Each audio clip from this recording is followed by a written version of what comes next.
Bismillahirrahmanirrahim. Assalamualaikum warahmatullahi wabarakatuh. Perkenalkan, nama saya Safirliani. Saya dari kelas 5E. Di sini saya akan membuat video mata kuliah fikih, yang mana di sini dosen pengampunya yaitu Bu Elia SPDI MPDI. Baiklah teman-teman, di sini saya akan menjelaskan tentang sholat fardu dan sholat sunnah. Nah, pengertian sholat. Secara etimologi, sholat dalam bahasa Arab adalah sholahah, berarti doa. Dalam artian bahasa lain atau lughatnya adalah sholat berasal dari kata sholaha, yusolli, sholahatan. Nah, yang artinya doa atau pujian. Inilah makna asal dari kata sholat, bagaimana yang difirmankan Allah Subhanahu wa taala dalam surah At-Taubah ayat 103. Yang mana surah itu berbunyi, Bismillahirrahmanirrahim, wa sholli alaihim inna sholataka sakinah lahum, yang artinya mendoalah untuk mereka, sesungguhnya doa kamu itu menjadi ketentraman jiwa bagi mereka. At-Taubah ayat 103. Baik, kata sholli pada ayat di atas berarti berdoalah, bukan sholatlah.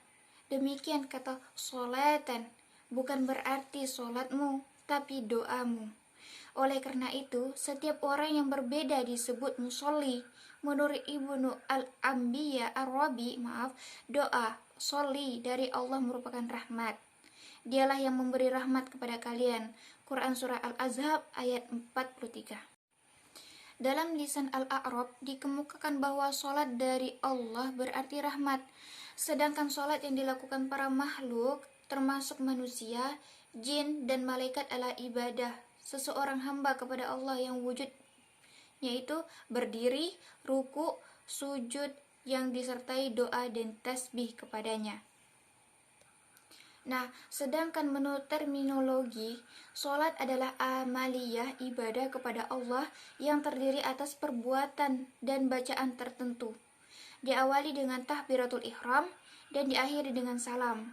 Sedangkan sholat menurut syariat Islam adalah ibadah yang terdiri dari perkataan dan perbuatan, yang diawali dengan takbir dan diakhiri dengan salam.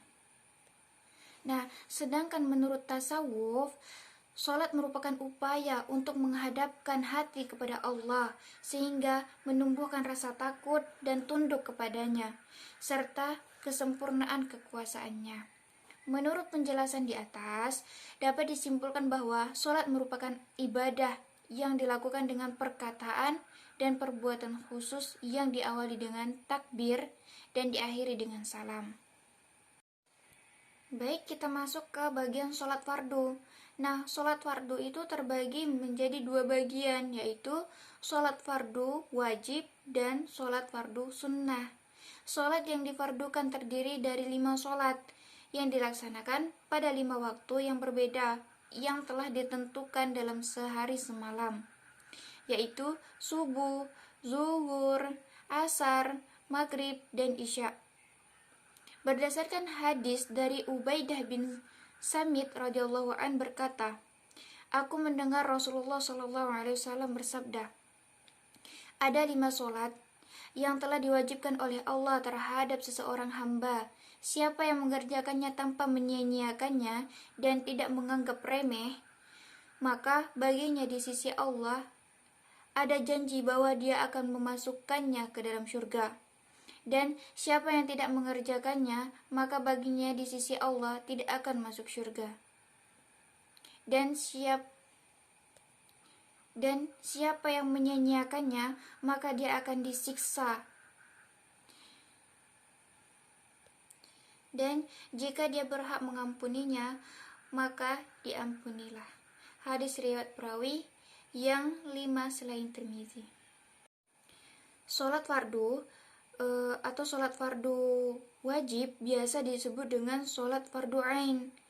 Nah, fardu ain merupakan suatu yang diwajibkan kepada individu atau masing-masing umat muslim yang sudah baligh dan mencakupi syarat wajib sholat lainnya.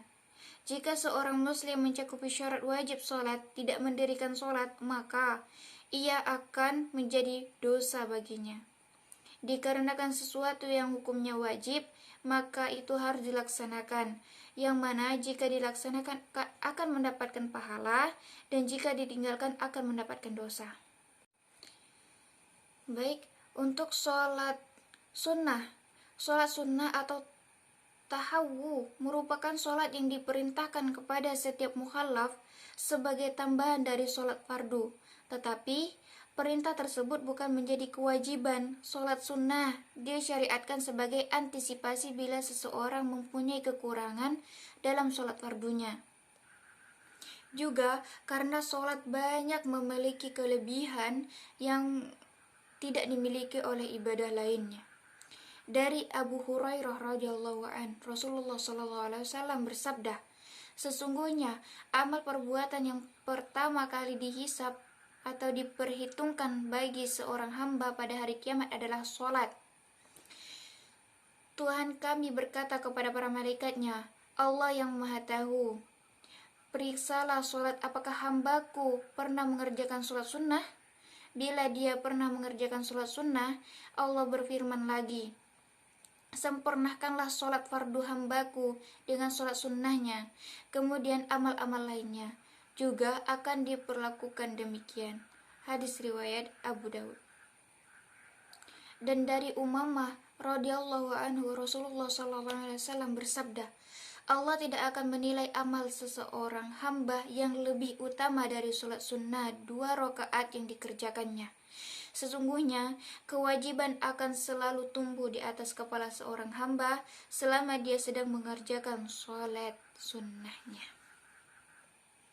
Nah, dari hadis di atas dapat disimpulkan bahwa sholat sunnah juga harus kita lakukan, dikarenakan banyak sekali keutamaannya.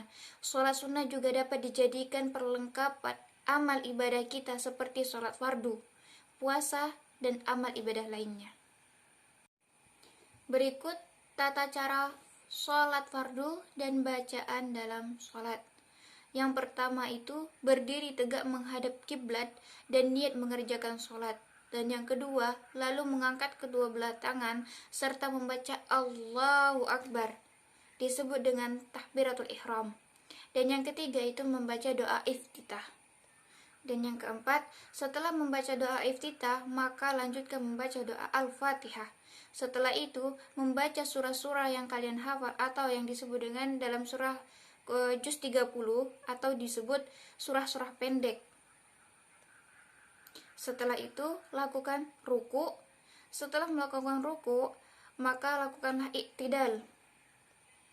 Selanjutnya sujud, dan selanjutnya duduk di antara 2 sujud. Setelah itu sujud kedua, dan yaitu duduk tasyahud atau tahiyat awal. Setelah melakukan tahiyat awal, maka kalian akan melakukan tasyahud akhir. Dan yang terakhir, kalian melakukan salam. Baiklah, mungkin hanya ini yang bisa saya sampaikan. Kurang dan lebihnya saya mohon maaf. Dan untuk materi selanjutnya akan disampaikan oleh saudari Karimah, Nur Karimah. Saya akhiri. Wassalamualaikum warahmatullahi wabarakatuh.